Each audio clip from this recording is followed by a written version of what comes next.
There's nothing better than an unboxing video in the spring. Hi, I'm Heidi from Garden Crossings, and today we got a shipment in of trial plants. These are the new Proven Winner Annuals for 2026. I always love when these plants come in because what we have the opportunity to do here at Garden Crossings is to trial and test these plants a year before they're introduced out on the market. This also helps build some excitement for you, our viewers. I don't know, I'm always one that's excited to see new and upcoming plants, and I know many of you are as well. So we're able to get these out in our gardens, do trials on them. This way I can talk about how they perform in the gardens, what size do they actually get, what do the flowers look like, is there any, troubles or little nuances with growing these plants that we can talk about.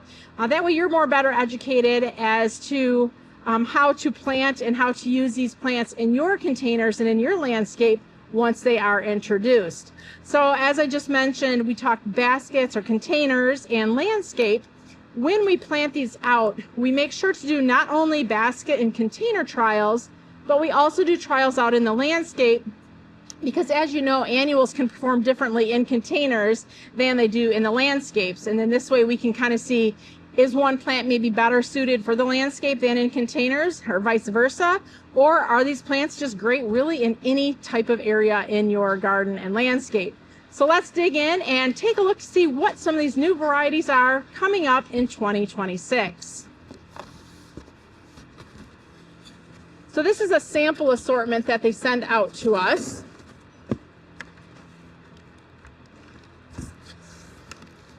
In these trays, and look at that, they shipped out really nicely. Sometimes we'll see that a plug is kind of popped out of its cell, but these really look very nice. So let's take a look and see what varieties we have here. So first one we have is a new Calibrachoa, and it looks like it's a Superbell's double grapefruit. I'm going to try to get pictures of these new varieties to pop up on the screen, so that way you can see what the plants actually look like in a container or in the landscape. So this is how these plants come when they come into us. What we'll do is, before planting them into our containers, is we're going to give them just a light little trim, because otherwise they're going to be kind of leggy when we're growing them on. So we'll give them a light little trim, get them branched out really nicely, and watch them grow. So in addition to doing trials, as I mentioned, out in the landscape, we also do trials of growing these plants in the greenhouse, because there are certain plants that just are tricky to grow in certain conditions in a greenhouse. This one looks like it's going to be a Biden Campfire Red. So if you like the one Campfire Flame, the orange one, there's going to be a new red Biden. Next one here looks like it's a Begonia, and this is very identifiable by these big, huge leaves. So this one is Begonia Surefire Cascading Red. Well, that's going to be interesting to grow, especially in containers and in hanging baskets, to see just what is the difference between the Surefires that we currently grow and these Surefires that are going to have a cascading habit. So that, I think, is going to be really cool, especially in bigger containers, because as you know, those Surefire Begonias, they really do put on quite a lot of size in the landscape or in containers. This next one here looks like it's an Agastache Proven Winners, looks like Mistru Gold. Now I'm going to have to do a little research on this. These are annuals that are sent to us, so I'm going to have to look to see what the hardiness zone is on this Agastache, because a lot of times Agastache can be perennials depending on where you live. Some of them, though, are more tender, like zone 7, so we'll have to see if these are hardy down to zone 5. I'm going to guess no, though, because they did come with an annual shipment. This next little strip here, and those are pretty nice looking plugs. Here we have another Agastache, and this one is Mistru Coral. So this is one thing I want to point out. So as we look at these plants, look how thick and how dense that foliage is. Agastache is known for its fragrant foliage as well. So comparing this one here to this one here, you can see that these were probably grown in different greenhouses because of the way these plugs look. This one was in a better suited environment than what this one was. So far that is 5 new varieties for 2026. there's more in this box, so let's take a look. This next strip has lobelia, and this is Laguna Pink Royale. So these come in white, and they come in purple and in blue shades. So to add a new shade into this lobelia collection, I think is going to be really nice. Lobelia can be grown in sun or part sun locations, and they're just a nice kind of a filler to your hanging baskets or to your containers.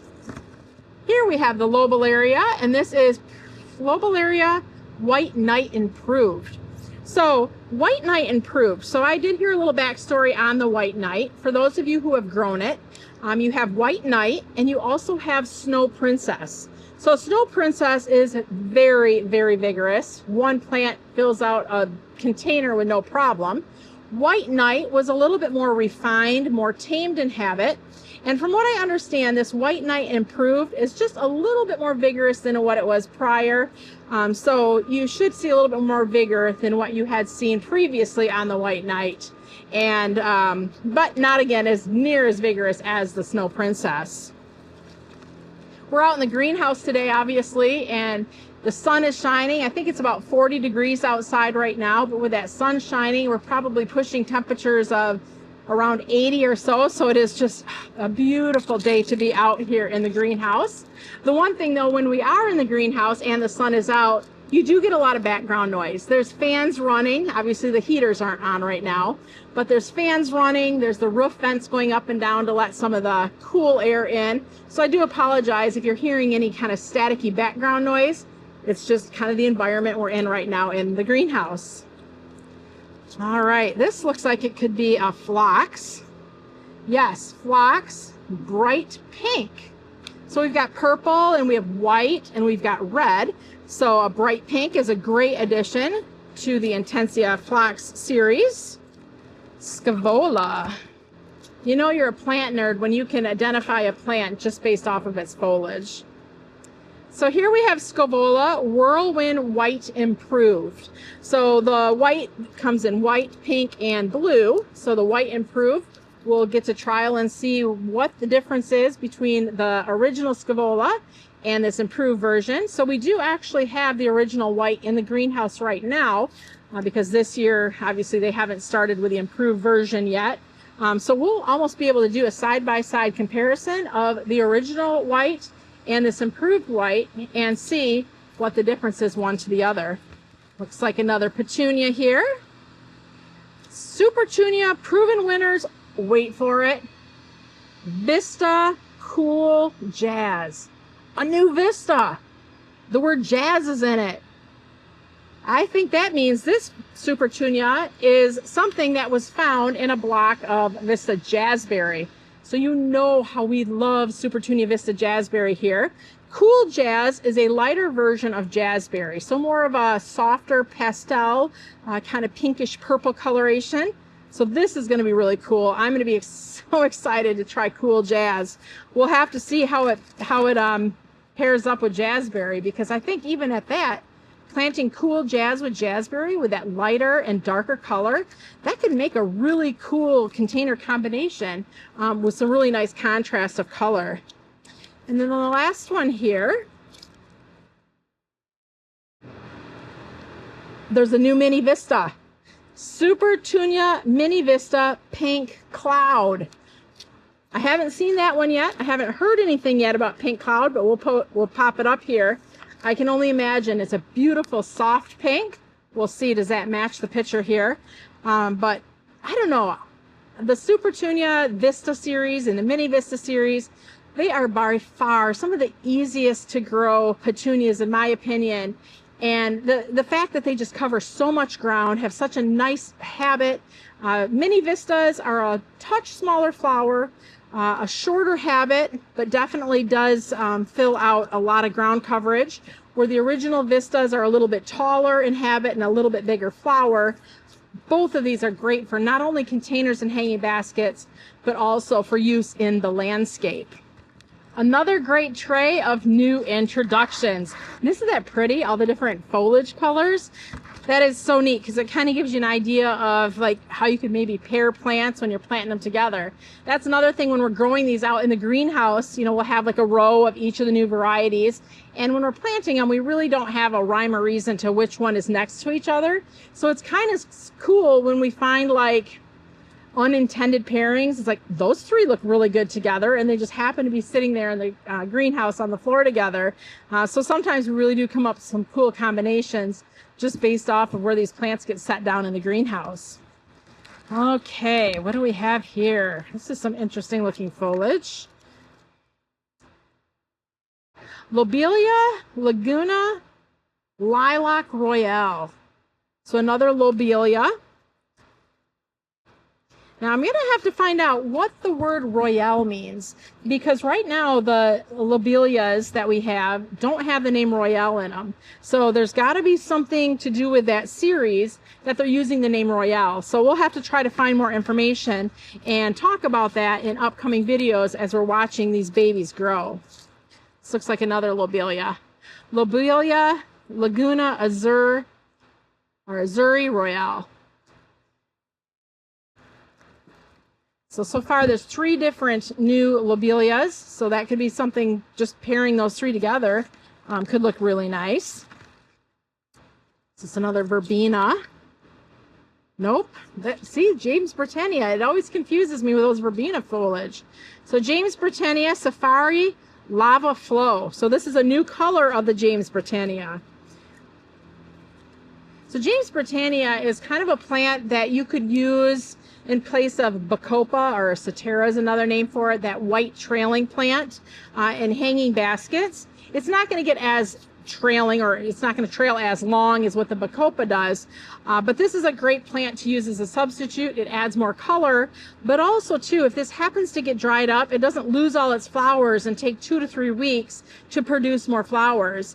Where you'll find with Bacopa, if you let that dry out, the flowers are going to die off and it takes forever to have those flowers return again. So this is a great plant you could use as an alternative to Bacopa. Some sweet potato vine. This one's really different than anything they have so far. So Ipomoea Sweet Caroline Sweetheart Shadow Storm. So now why I'm saying this is different than any one they have so far is this one has kind of a splotchy look to it. You're getting that dark black almost, and green all in one plant. So it's going to give you kind of that two-tone look. Look at that leaf right there. Doesn't that have some really nice splotching going on? Is that even a word, splotching? Maybe it's what they would call a Heidiism or a Heidi word. Here's another nice tray of sweet potato vine. Ipomoea Sweet Caroline Medusa Black. So if you have grown the green Medusa, which has excellent foliage texture and really is a nice sweet potato vine for in container combinations. I don't know what it is. I do like the texture of Medusa quite a bit. Now they have it in a really deep dark foliage form. Heavily serrated leaves, and it makes a nice dense habit for containers, hanging baskets. You even can use sweet potato vine in the ground as well, and it makes a really nice ground cover. And the last plant, these are a little bit sad, but I think they're also a little bit wet, and they maybe are a more drought-loving plant. And to be in all fairness, these were at the bottom of the box, so they've had all that weight on them during the travel. And these I don't even recognize at all. Let's see. I'm going to massacre this name. Delta Silver River. Delta. I've never heard of that plant before. So this will be a new plant for us, and this is a plant that will be especially nice to have samples of, because when you get a plant variety that you've never grown in the greenhouse before, sometimes there are little tricks that you need to learn with how to best grow this plant. It has kind of a succulent-y type feel, or a sedum-y type feel to it. So this will be really interesting to see what it looks like when planted in containers and in the landscapes. So I hope you've enjoyed today's talk on new proven winner annuals for 2026, along with a tray of some of the popular favorites. If you have any questions or comments on any of these plants, please feel free to leave it below. Now these are, as mentioned, 2026 introductions, so these will not be available for pre-order until around December of 2025. So these are something that we're showing you just right now for educational purposes, teaching purposes, learning purposes, as far as what the new plants will look like, how to grow them, and what they look like in the landscape. Thanks for watching. I'm Heidi from Garden Crossings.